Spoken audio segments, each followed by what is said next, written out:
Bonjour à tous et à toutes, salam alaikum wa rahmatullahi wa barakatuh. Comme d'habitude, je remercie, avant de commencer, toutes ceux et celles qui soutiennent la chaîne. C'est grâce à vous que le message circule. Aujourd'hui, au programme, je vous propose quelque chose d'un peu différent que ce que j'ai l'habitude de présenter, mais qui a tout autant d'intérêt selon moi et qui a un lien avec le reste tout de même. En fait, on va passer un peu de la théorie à la pratique. Comme dit dans les vidéos précédentes, notre regard sur les choses détermine notre compréhension. C'est très important car si on ne comprend pas que quelle que soit l'émotion, cela ne nous permet pas d'en tirer les bonnes conclusions ni de prendre les bonnes décisions. Mais il y a pire, c'est que l'on passe à côté de ce qui est de vrai. Vous comprendrez donc que l'acte d'écouter a deux sens. On doit écouter l'interlocuteur et en parallèle s'écouter soi-même. C'est pour ça que, pour l'exemple, je vais parler de ces deux personnages qui font polémique et justement qui suscitent beaucoup d'émotions. Pour vous donner des outils verbaux pour démolir les discours du type d'Adela ou de Bassem, qui est le même que dans les médias, les bistrots, etc. À l'époque, j'avais anticipé l'effet Dieudonné sur nos vies. C'est ce qui m'avait valu quelques attaques pour pas changer.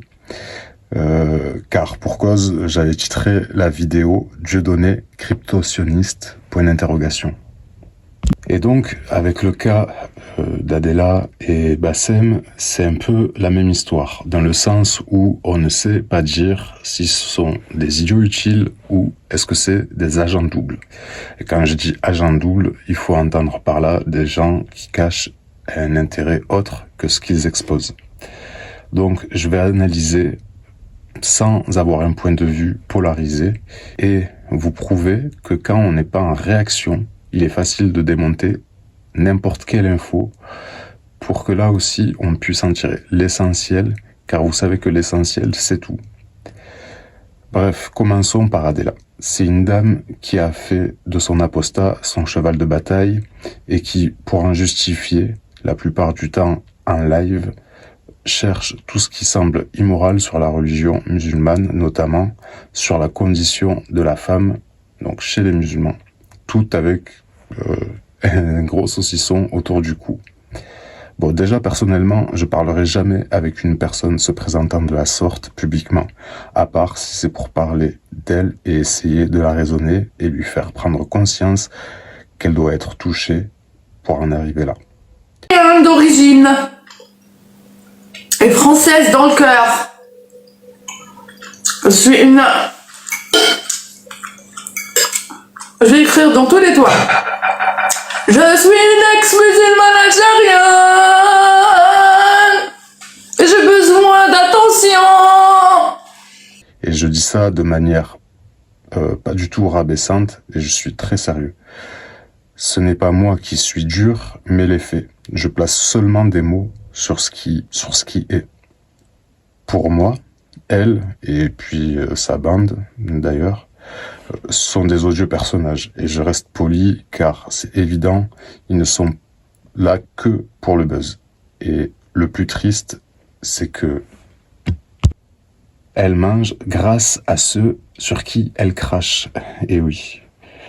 C'est de là que vient d'ailleurs toute son arrogance, car c'est ceux qui regardent, écoutent et vont débattre avec elle qui la rendent comme ça, en fait. Sans vous, elle n'aurait pas le sentiment de supériorité. Heureusement, ce sentiment pousse toujours les gens qui veulent du pouvoir sur l'autre à faire des erreurs et se dévoiler. Et ça en devient très très grossier. Je veux dire par là, flagrant et puis d'une laideur inqualifiable. Je vous passe un extrait. Tu es un bon musulman, mais t'es un bon musulman, machallah, tu veux retirer mes droits? C'est ça, Ramo. Montre à la France entière quel bon musulman tu es. Comment tu suis bien l'islam. Parce que oui, l'islam veut nous retirer ces droits-là. L'islam veut nous retirer nos droits à l'expression, le droit de chier sur la religion, le droit de m'habiller comme je veux. Oui, l'islam veut nous retirer ça. Et Ramo, c'est un bon musulman. Parce que Ramo, il veut me retirer ce droit. Est-ce que j'ai le droit, Ramo, je répète, Ramo, est-ce que j'ai le droit en France de mettre le hijab et de m'habiller en mini-jupe?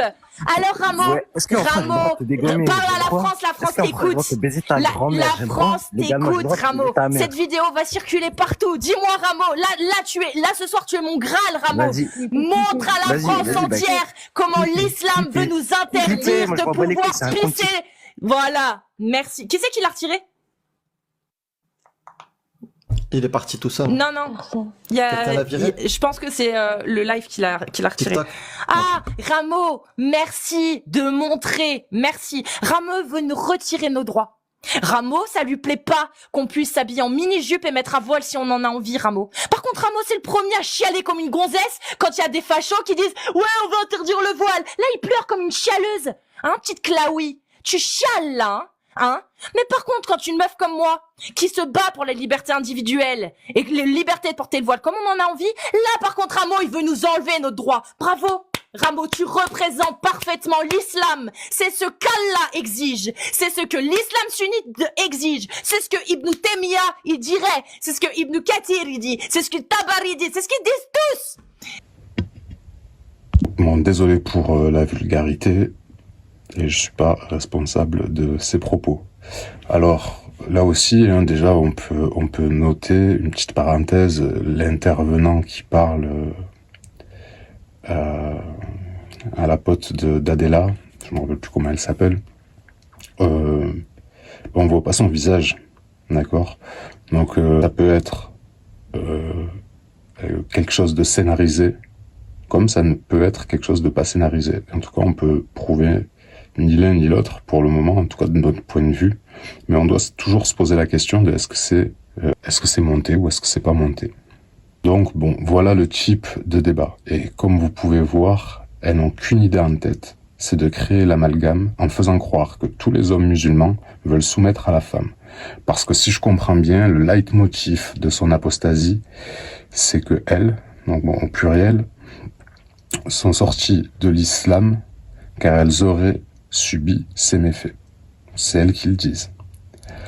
Alors, au moment où j'écris cette vidéo, j'étais en train de rechercher un extrait et je suis tombé sur cette vidéo qui a quelques heures, à peine 24 heures, et qui va confirmer mes propos de maladie mentale post-traumatique. Je vous passe un extrait. J'ai mis des mots sur ce que je vis, c'est un état de fatigue suite à un état de choc. C'est normal, c'est le post-choc. Le post-choc. Mais pourquoi tu vis pas ta vie en tant que non-croyante et laisser les gens je vais te couper vivre le leur mic parce que tu es enfreint les règles de mon live. Je te laisse t'exprimer à condition de respecter les règles. Pas d'invective, ok? Pas d'attaque à la personne et pas de procès moral. Donc, puisque toi, peut-être tu as une assurance meilleure que la mienne, peux-tu, s'il te plaît, me donner l'avis au lieu d'essayer de retourner la situation contre moi et de me faire une psychologie de micro-trottoir, hein, à 2 balles par rapport à ce qui s'est passé? Merci. La psychologie du micro-trottoir, c'est toi qui l'as fait en allant dans la rue pour te permettre d'aller juger les autres religions. Non, alors ça que toi, s'appelle tu une es dans un expérience. mal-être. Ça s'appelle une expérience C'est pas sociale. une expérience. Ça s'appelle une expérience sociale. Déjà, c'est épatant de constater que ceux qui prônent la liberté sont bien souvent les plus intolérants. Deuxièmement, je vous l'ai dit, cette dame ne va pas bien. Elle le sait et elle le dit. Donc là, je m'adresse aux gens en général. Est-ce que vous êtes docteur? Non. Donc, la seule chose à faire en réalité, c'est de la plaindre et à la limite de s'en remettre à Dieu pour demander sa guérison. Pas sa guérison pour revenir vers l'islam, mais qu'elle guérisse tout simplement de sa pathologie mentale, de ses troubles émotifs qui l'ont conduit à avoir des troubles cognitifs très sérieux. Et donc je pèse mes mots, trouble cognitif, car visiblement elle confond liberté d'expression et la laïcité. Déjà, je suis obligé de faire un rappel sur la définition par la loi de la liberté d'expression et de la laïcité, car j'ai constaté que bien souvent c'est flou pour les personnes qui là aussi sont souvent embrumées par leurs émotions. Donc article 11, liberté d'expression. Toute personne a le droit à la liberté d'expression. Ce droit comprend la liberté d'opinion, de recevoir et de communiquer infos, idées, sans qu'il y ait de d'ingérence d'autorité publique. Ma chère Adela. Voilà. Et qu'est-ce que la laïcité? Ben, la laïcité, Adela, elle garantit la liberté de conscience, de la liberté de manifester ses croyances ou convictions dans la limite du respect de l'ordre public. Elle implique la neutralité de l'État, l'égalité devant la loi, etc., etc. Donc Adela, quand tu fais un micro-trottoir pour, selon tes termes, défendre la laïcité, tu défends en fait la liberté de culte, de conviction et de croyance. Donc la religion. Expérience sociale. D'accord. Non, c'est mon droit. C'est mon droit. Monsieur, on est en France. C'est la laïcité. C'est une expérience sociale, monsieur. Dans le respect, normalement. Tu dis que c'est au nom de la laïcité que tu t'accoutres de la sorte en portant une tenue laïque, mais depuis quand porter un voile sur une mini-jupe en voulant faire penser à la masse abrutie par leurs émotions infligées par les médias la plupart du temps, que toutes les femmes voilées portent le voile, non pas en soumission à Dieu, mais à leur mari. C'est le respect du culte, ça, vraiment? Alors, tu prends une expérience personnelle pour en faire une réalité globale. Si tu étais une personne honnête et sensée, et que tu voudrais mener un combat qui soit légitime, la seule chose que tu devrais faire, c'est de t'occuper de savoir. Donc la laïcité, je te répète Adela, c'est le droit de vivre ses croyances religieuses, entre autres, dans les lieux administrés par l'État. Donc là, tu as un lieu public. D'accord? Donc les gens, ils ont le droit de porter le voile. D'accord? C'est un droit. Maintenant que tu te présentes en mini-jupe, etc., ben, c'est ta liberté. Maintenant que tu veux laisser penser que toutes les femmes voilées sont voilées par obligation, ça c'est une autre histoire. Si parmi ces femmes qui sont voilées, si elles le portent par soumission ou par obligation vis-à-vis de leur mari. Le problème, il vient aussi de ceux qui t'écoutent, car en 2024, ceux et celles qui entendent le mot soumission attribuent ce mot limite à de la perversion, en fait. J'ai pas besoin de rentrer dans les détails. En réalité, son synonyme et son sens n'est ni plus ni moins la dévotion au Créateur. Et toutes les religions appliquent des codes. Les nonnes se couvrent aussi. Elles sont moins visibles car leur dévotion va au-delà de la pratique musulmane, dans le sens où ils pratiquent aussi l'isolement et toute leur journée est consacrée à Dieu, avec parfois vœux de pauvreté et de chasteté. Donc de critiquer une religion, le blasphème, etc., ce n'est pas de la laïcité. C'est pas une religion. Ça tient de la liberté d'expression. Tu confonds le lard et le cochon, Adela. La preuve, c'est que sur ton micro-trottoir, personne n'a réellement compris ta démarche.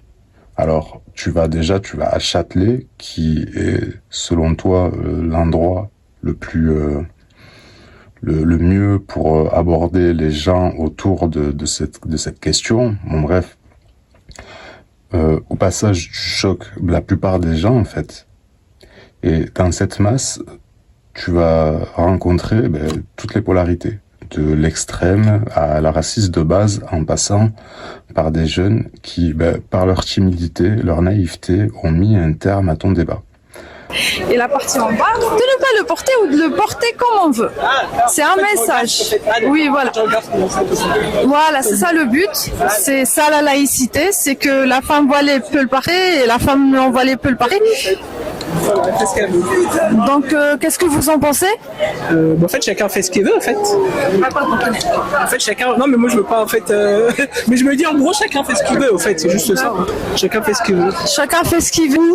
Bah, partout, en fait. En fait, moi, je me dis, si ça dérange les gens, bah, faut tourner la tête, et puis voilà.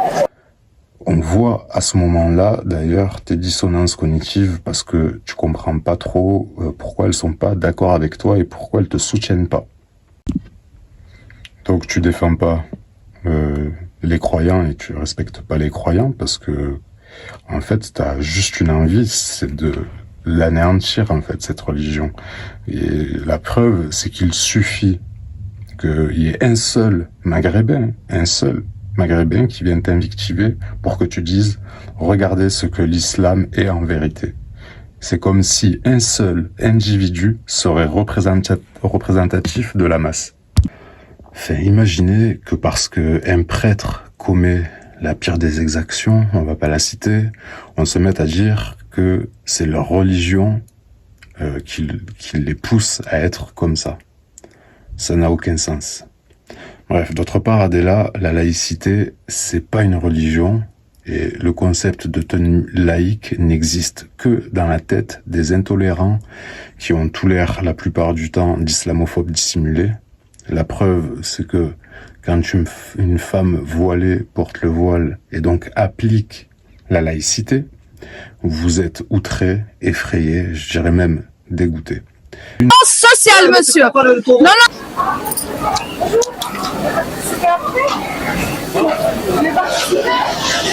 C'est une expérience sociale. Moi, je suis pas voilée, madame. C'est une expérience sociale. C'est quoi ça? C'est une expérience sociale. Ah, d'accord. Mais magnifique. Eh ben non, j'aimerais mieux vous. Je préférerais vous voir tel que vous. Première partie, je parle avec le voile pour justement défendre la liberté de porter le voile. Mais la deuxième partie, vous allez voir, je vais l'enlever pour défendre la liberté de ne pas porter le voile. Non, mais moi, le voile comme ça, dans la rue. Bon, faites ce que vous voulez, mais quand même. Je veux dire, disons que vous êtes enfant, vous êtes en Europe, et en ce moment, vous avez des tas de jeunes femmes en Iran qui pleurent et qui meurent pour essayer de garder leur liberté, de garder leur corps, de simplement que ce soit pas les hommes vous n'êtes pas des objets. Une des maladies de ce siècle, c'est bien l'amalgame et de penser que pour une question, il doit exister qu'une seule réponse. Je vais dire clairement, tant que tu ne peux pas prouver que la totalité, et je dis bien la totalité, puisque c'est toi qui le dis, que la totalité sont soumises par leur mari, par le biais de l'islam, alors tant que tu peux pas le prouver, ce que tu dis n'a aucun sens, Adela. Mais tu le sais parce que tu ne parles jamais aux femmes voilées dans ton micro-trottoir. Pourquoi ? Déjà, je sais même pas si ces femmes que tu veux protéger, hein, en plus, soi-disant, s'afficheraient près de toi dans cet accoutrement.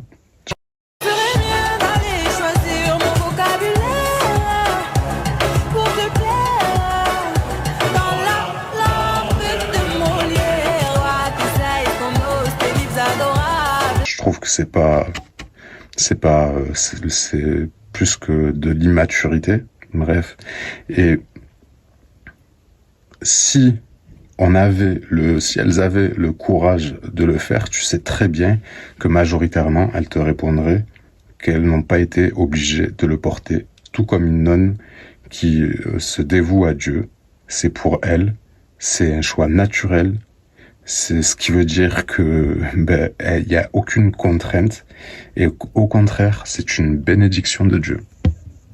Néanmoins, t'es libre de penser et de t'habiller comme tu veux, mais de créer des amalgames, encore une fois, et de parler à la place de toutes les femmes voilées sans que tes propos soient vérifiables, c'est de la pure bêtise et qui est juste que pour ton expérience personnelle. Car la réalité, déjà, c'est que il y a autant de pratiquants que de pratiques et que l'homme et la femme, au fur et à mesure du temps, évoluent avec l'époque. Mais évidemment, si tu t'appuies, que t'appuies toute ta théorie sur la bande que t'as croisée à Châtelet, qui n'ont pas l'air d'avoir de travail, ni de femme, ni d'enfants, etc.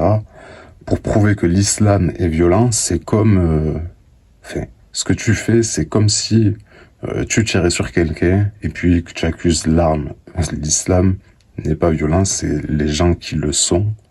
Ça, je te l'accorde, mais de là à faire une généralité, on peut pas te laisser dire des choses comme ça. Ça n'a pas de sens. Mais de la même manière, interviewer une dame qui compare l'islam et les recommandations du prophète Mohammed, la paix sur lui, et que la femme est la même qu'en Afghanistan ou en Iran, puisque souvent on compare à ces pays-là, toujours alimentés par nos chaînes de médias mainstream. Je vais vous laisser un extrait. Absolument orwellienne, et la moitié de l'humanité est complètement annulée. Leur existence doit cesser, et dans un silence assourdissant de la communauté, pas simplement des femmes. Et ce qui se passe est évidemment très grave. Et je me souviens qu'au moment où cette loi a été votée, nous avions une championne ici en France qui a été menacée de mort en France parce qu'elle critiquait les talibans. Sous protection policière. Absolument. Voilà encore un extrait par là. On nous compare clairement à des Iraniens ou à des Afghans. Bon, je parle des Maghrébins. Du coup, ça me permet de glisser aussi sur le cas de Bassem et d'enchaîner un petit peu. C'est là que je trouve aussi bizarre. Et je pense que, comme Adela, tu confonds être instruit et être intelligent, sans doute. Là aussi, à cause de ton audimat qui te proclame comme tel, parce que tu te souviens d'une date des guerres, parce que tu te rappelles d'un joueur qui a marqué un but à la Coupe du Monde quand t'étais pas né, et pour toi, c'est de l'intelligence. Mais ça n'en est pas. Ça s'appelle juste du savoir et rien de plus. Tout le monde est capable d'enregistrer des choses, ça veut pas dire qu'on est doué d'intelligence. Donc je me permets, en ma propre voix, de venir vous donner un peu d'intelligence, si toutefois, dans vos démarches, vous êtes sincère, mais j'en doute fort. Bon, je vais pas faire comme la plupart et simplement critiquer tel ou tel propos ou critiquer le personnage de Bassem. Je vais dire simplement ce que j'aurais répondu si j'avais été convié sur un plateau dont l'intitulé est Islam, immigration, insécurité, triptyque infernal ou amalgame d'extrême droite. Islam, immigration, insécurité, triptyque infernal ou amalgame d'extrême droite. Faut-il faire un lien entre le développement de l'islam, l'échec de l'intégration et la montée de la sécurité? L'islam est-il compatible avec la culture française? La France et l'Occident sont-ils des terres de conquête de l'islam? Donc, je vais sauter les premières questions. C'était pour eux juste une mise en bouche pour qu'ils s'accordent, justement, parce que pour moi, en fait, on le verra plus tard, mais vous comprendrez. Parce que il me semble légitime de se poser la question de tes intérêts. Tellement tes réponses ressemblent à une jonction entre les musulmans de gauche pour venir les inciter à virer de bord à droite, avec des questions qui doivent rester. Et donc nous, on doit garder, tu vois, cette question centrale qui est l'intitulé, je vous le rappelle, triptyque infernal ou amalgame d'extrême droite. Parce que du coup, si tu es d'accord avec tout leur sujet et que vous êtes tous d'accord ensemble, peut-on encore dire que tu es de droite centre, Bassem? Donc, première question, y a-t-il un lien entre immigration et insécurité? Dans ta réponse, tu dis que c'est en partie à cause de la gauche que les musulmans sont instrumentalisés et qu'il n'y a pas de surreprésentation. À quelqu'un qui vient. Ouais, Peut-être qu'il y a une surreprésentation, Bassem.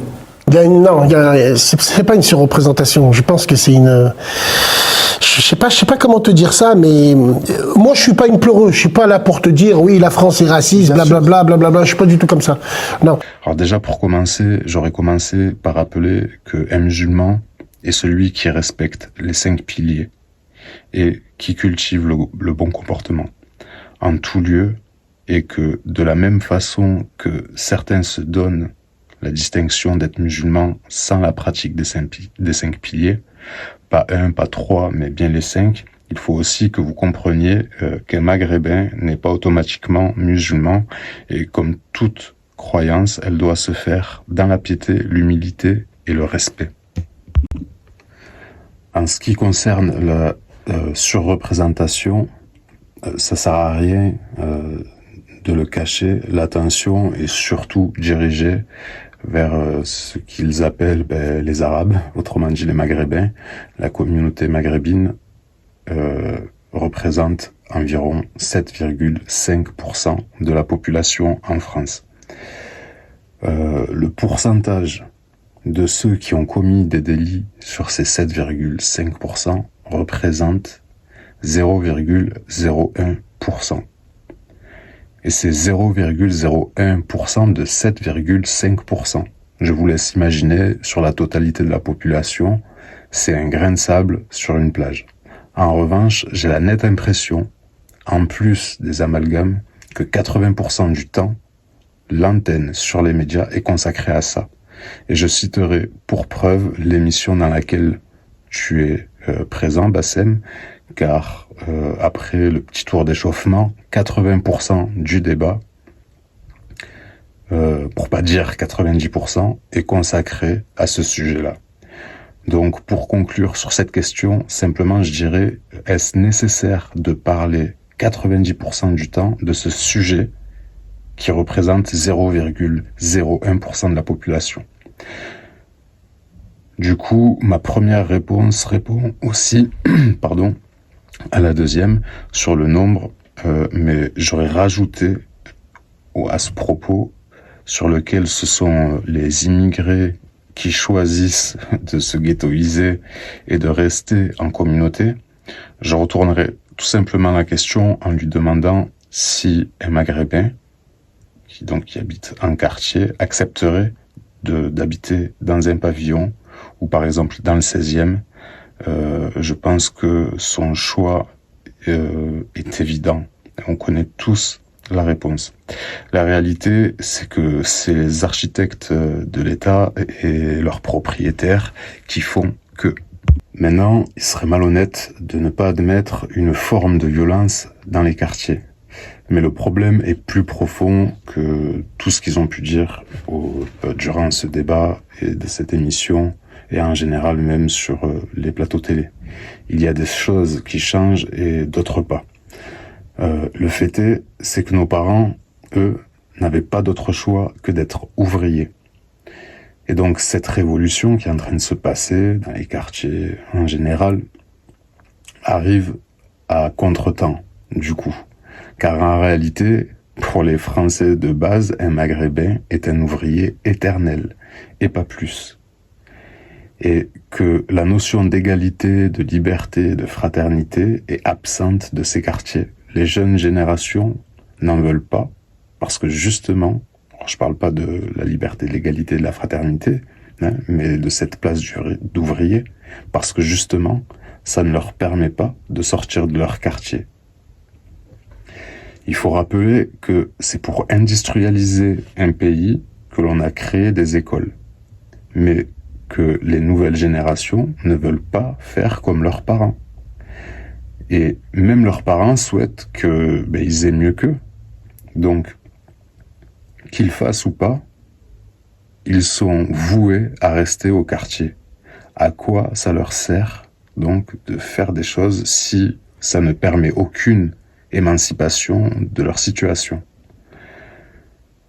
Je leur rappellerai, puisque visiblement c'est le nombre qui les dérange, que d'une part, ce sont généralement les gens pauvres qui font le plus d'enfants, et que si on regarde le nombre d'enfants dans le peu de familles qui ont un statut de cadre, le nombre d'enfants diminue de facto.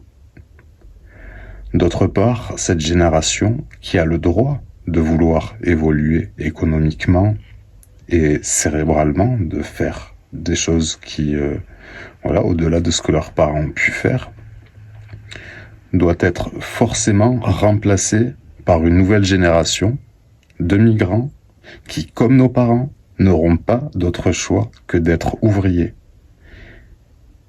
La masse ouvrière en France est d'environ 50%. On doit donc se poser la question, est-ce que l'immigration est pas si contrôlée que ça en réalité? Elle est contrôlée. Parce que justement, ils sont conscients qu'il faut remplacer donc la deuxième génération de migrants, enfin nous, les Français, mais qui resteront que Français de papier, pour dans les yeux des autres, hein, de ceux qui nous pointent du doigt en tout cas. Et donc il faut remplacer cette génération qui aurait dû être ouvrière par une nouvelle génération de migrants qui, eux, n'auront pas le choix d'être ouvriers. C'est une réalité. Alors, sur l'intervention de cette artiste à lunettes, de la seule féminine, il me semble, de l'émission, je répondrai par cet extrait. Donc, je vais vous passer déjà un extrait de ce qu'elle a dit et un extrait en réponse à ce qu'elle a dit, vous comprendrez. Arracher les voiles des sœurs, on va attaquer les musulmans. Donc là... Mais personne ne dit ça. Il y a énormément de gens qui le disent. Enfin, en tout cas, peut-être. On regarde pas les mêmes choses, mais... Oui, ça c'est sûr, mais peut-être, ok. Voilà, donc c'est vous.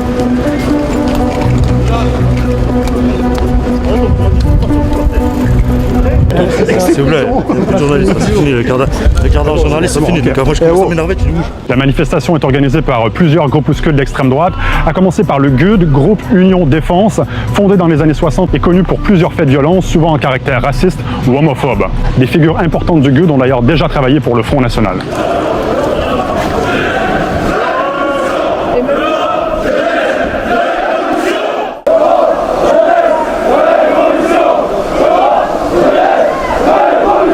Différentes idéologies sont présentes dans ce rassemblement, mais on se retrouve au moins sur une chose, la crainte d'un grand remplacement et une vision ethnique de la nation. Sur les chaînes Telegram appelant au rassemblement, on glorifie des figures collaborationnistes. Ensuite, le reste, c'est assez lunaire. À la question de quel pays choisis-tu en temps de guerre? Question que tu as éludée, Bassem, et en plus de tomber dans une bassesse d'esprit qui, par un mouvement intellectuel qui défie toutes les lois de la gravité, à répondre à cette question avec une comparaison avec un match de foot.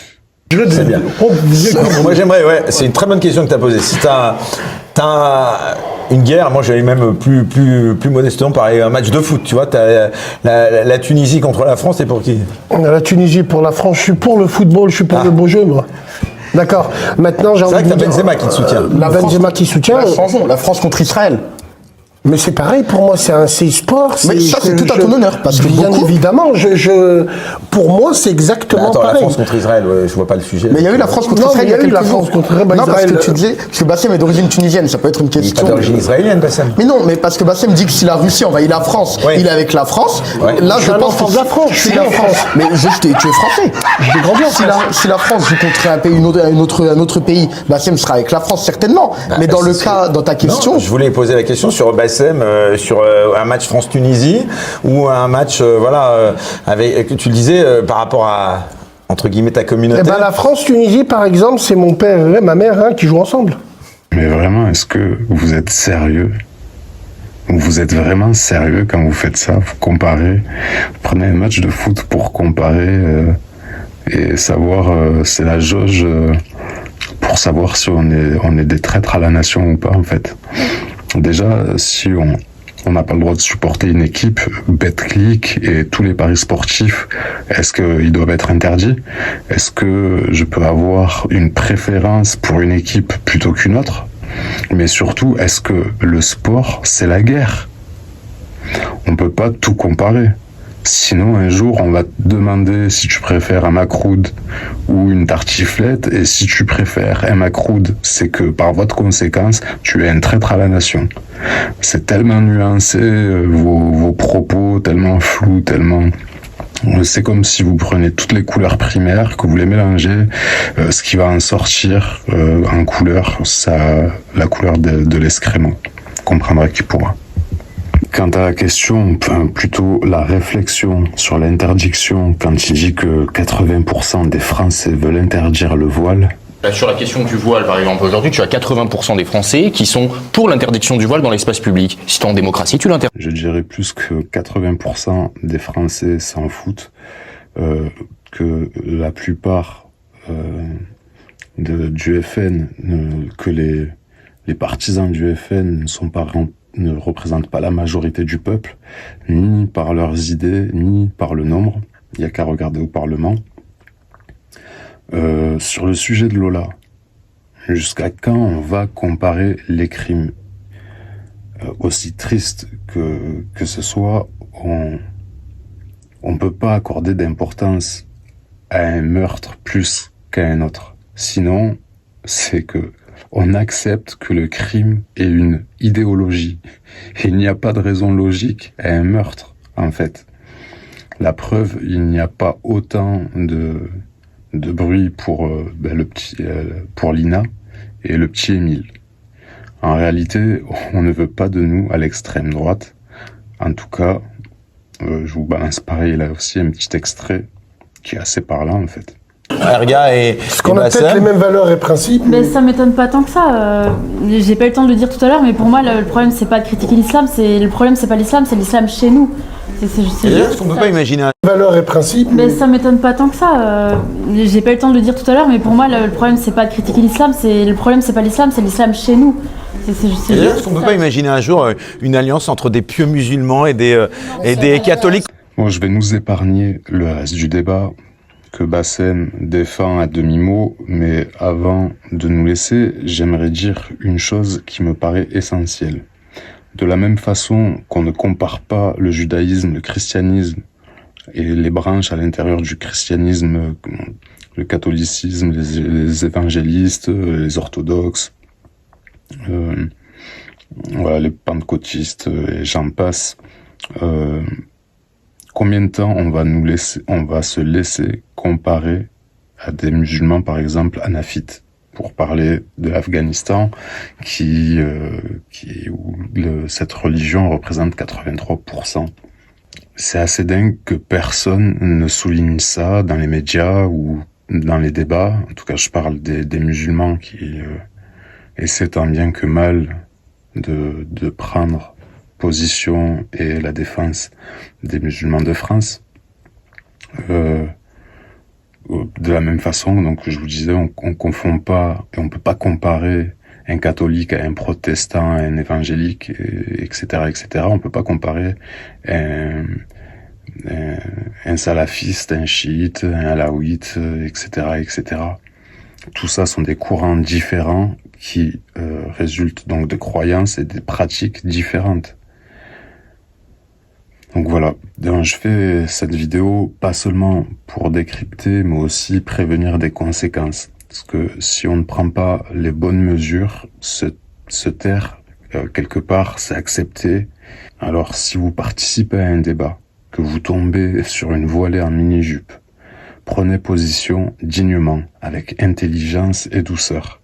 C'est la meilleure réponse que l'on puisse leur apporter.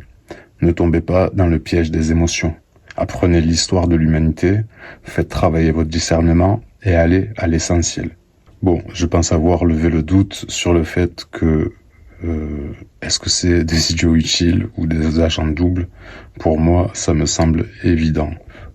Mettez-vous ce que vous pensez en commentaire, je suis curieux de savoir ce que vous pensez.